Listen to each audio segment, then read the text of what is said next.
Olá, eu sou o Lucas, eu tenho nível fluente em inglês, nível intermediário em espanhol e agora estou começando e tenho nível básico em japonês também.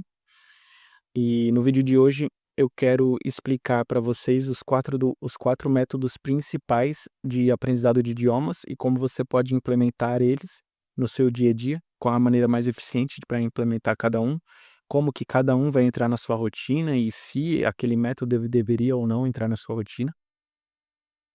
E eu acho que nada melhor para a gente começar a explicar do que o método mais conhecido que a maioria das pessoas já presenciou, seja na escola, seja em cursinhos, seja da maneira que foi. A maioria das pessoas já teve contato com esse método, que é estudar a gramática. E não é estudar a gramática da maneira mais eficiente possível, é estudar a gramática através de exercícios. E a gente mais para frente vai conhecer alguns outros métodos de estudar gramática que podem ser um pouco mais eficientes do que esse, que é estudar a gramática através de exercícios. E, na minha opinião, ele é um método que não deveria ser o seu foco. Ele pode sim ser um auxiliador se você tem interesse em estudar a gramática do idioma, se você tem interesse em ter esse nível mais rebuscado de entendimento de gramática, mas não vai ser esse o método que vai te levar à fluência. Ele é um auxiliador e não o seu foco principal que vai te levar até a fluência. O sistema que vai levar a gente até a fluência vai estar no terceiro método aqui, no quarto método, perdão, aqui que a gente vai comentar no vídeo, que aí sim a gente vai estar falando sobre um método que vai te levar até a fluência de fato. E estudar gramática não é, com certeza, através de exercício, não é a melhor forma de fazer isso. O segundo método que a gente vai comentar aqui agora é o Duolingo. E com o Duolingo eu quero dizer também qualquer outro aplicativo que tenha uma proposta similar aí, que você pode baixar na Play Store. E, na minha opinião, o Duolingo ele é um pouco melhor do que estudar gramática, mas ele não é tão bom quanto os outros métodos que a gente vai falar daqui para frente. Ele é bom enquanto preenchedor de lacunas, ou seja, não tenho nada para fazer, estou aqui na fila do banco, estou de bobeira, então vou estudar um pouco no Duolingo, vou dar uma passada no Duolingo, ele vai sim me ajudar a conhecer alguns vocábulos, principalmente se eu for muito iniciante. Ele vai sim me ajudar a introduzir algumas ideias, algumas coisas mais básicas, mas com certeza ele não é o cara que vai te levar até a fluência em nenhum idioma, tá? Seja no inglês, seja no espanhol, ou qualquer outro idioma. Ele tem uma função muito importante, na minha opinião, em idiomas que possuem um vocabulário, perdão, idiomas que possuem um alfabeto muito distante do português.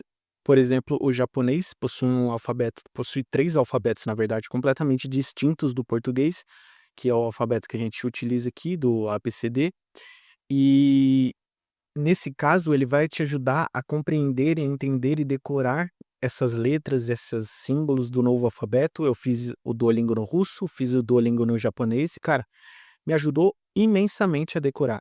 E para esse sentido, ele é muito bom mesmo. Talvez até melhor do que se você tentar estudar por qualquer outro método. E para esse sentido, se você está estudando algo muito distante do português, talvez você tenha sim que dar uma atenção ao Duolingo. Ele tem lá uma partezinha que é só para alfabeto e é muito legal, e recomendo sim você utilizar nesse caso em específico. O terceiro método que a gente vai falar aqui é a utilização do Anki. E para entender o que é o Anki, eu vou precisar comentar algumas coisas. A primeira delas é: a gente precisa entender o que é repetição espaçada. E para entender o que é repetição espaçada, a gente precisa entender um pouco sobre a nossa memória. A gente tem a nossa memória, ela vai ter um efeito de esquecimento, ou seja, a gente vai esquecer aquilo que a gente entra em contato simplesmente porque a maioria das coisas não são tão importantes, não são tão relevantes, então a gente entra em contato com muitas informações no nosso dia a dia e algumas delas o cérebro percebe de forma silenciosa, automática e subconsciente que é necessário esquecer. E realmente é muito importante a gente esquecer a maioria das coisas. Mas algumas coisas a gente quer levar para essa memória de longo prazo, que não, a gente não quer deixar cair nessa curva de esquecimento. Ou seja, se eu estudei hoje, eu quero me lembrar amanhã, eu quero me lembrar daqui a um mês e eu quero me lembrar daqui a um ano. Então, a gente precisa fazer o quê? Uma revisão. E uma revisão inteligente. E qual é a revisão inteligente? É aquela que utiliza um algoritmo para a gente se lembrar no melhor momento possível. Ou seja, talvez estudar hoje, amanhã não seja a melhor coisa. Talvez amanhã ainda esteja muito fresco na sua memória. ou talvez não.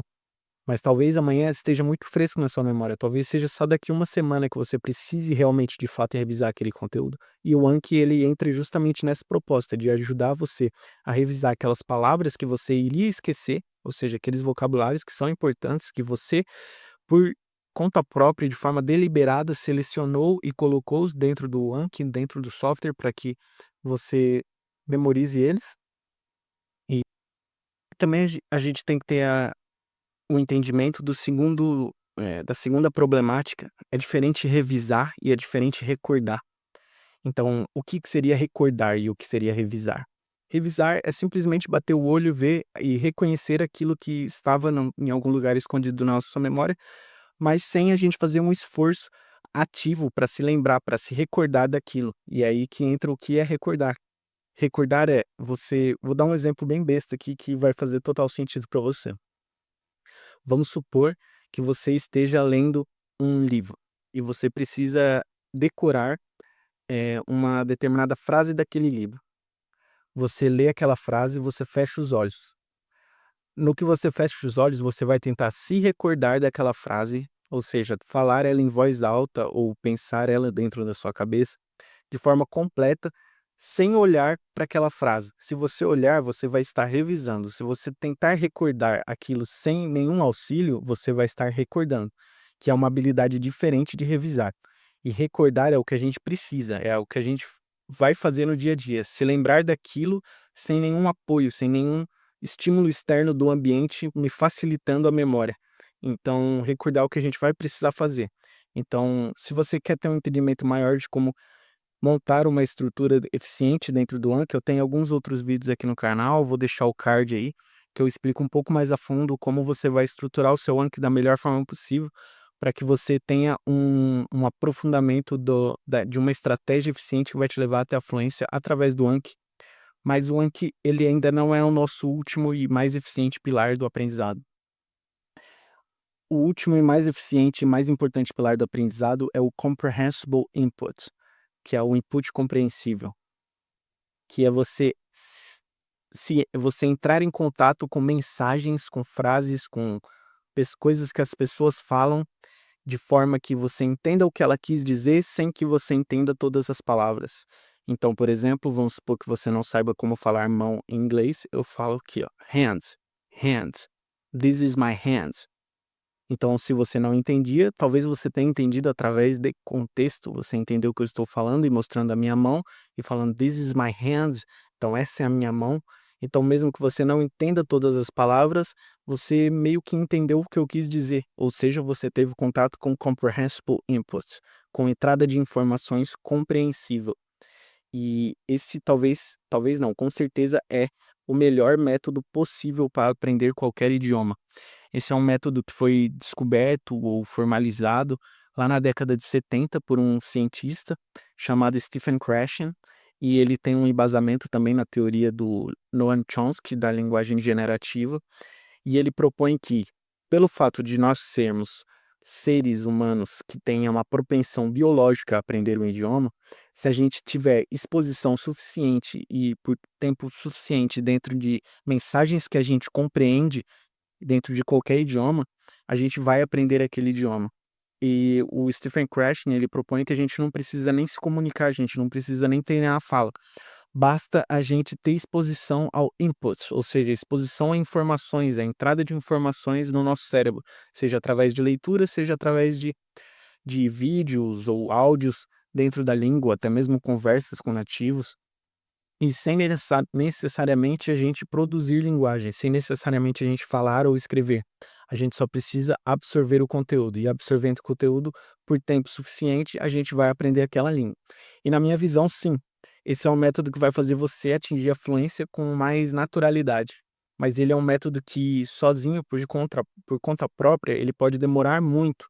E se a gente utilizar o Anki da maneira mais inteligente possível para estudar gramática de maneira inteligente, que eu já vou comentar como a gente pode fazer, e para decorar um número importante e expressivo de vocabulários, a gente consequentemente aumenta a nossa carga de informações que a gente consegue compreender dentro daquela língua. Então vamos supor, você através do Anki estudou e decorou 20 palavras. Aquelas 20 palavras, quando você lê um texto ou quando você vê um vídeo, elas vão sim te ajudar a deduzir o significado da frase, do que foi dito, através do contexto, através daquelas 20 palavras que você já sabia previamente. Então você expandiu a sua compreensão de mundo. Então você aumentou a carga de comprehensible input que você teria. Então você aprendeu muito mais inglês daquela frase, porque você praticava a repetição espaçada. E a forma que eu comentei aqui que a gente ia falar sobre o estudo da gramática através do Anki, é um estudo um pouco mais inteligente da gramática. Em vez da gente estudar através de exercícios, a gente pega frases que são pertinentes gramaticalmente, e gramaticalmente é a palavra? Acho que sim. E a gente coloca elas, insere elas, frases pequenas de preferência, de algumas palavras, de 4, 5, 6 palavras, e a gente insere elas no Anki e a gente vai sumir com uma, vai deixar um espaço em branco de uma das palavras, e a gente precisa se recordar qual é a palavra que a gente deixou em espaço em branco.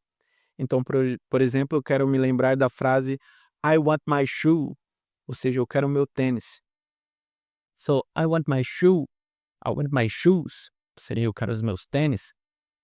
Eh, eu tiro a palavra want, então fica a espaço branco, my shoes. Então, eu preciso lembrar da palavra want, eu preciso me recordar da palavra want. Então, eu decorei não só a palavra want, mas também a estrutura gramatical que aquela palavra é utilizada. E assim a gente aprende não só palavras, vocábulos, mas também estruturas gramaticais de maneira mais inteligente possível dentro do Anki. E como eu já falei, se você quer conhecer um pouco mais, considere conhecer um pouco mais a fundo o canal. Vou deixar alguns vídeos aí no final. Vou deixar vídeos no card, vou deixar meu LinkedIn aí na descrição. Eu posto sempre textos lá mais aprofundados e também a minha mentoria na descrição. Um abraço e bons estudos.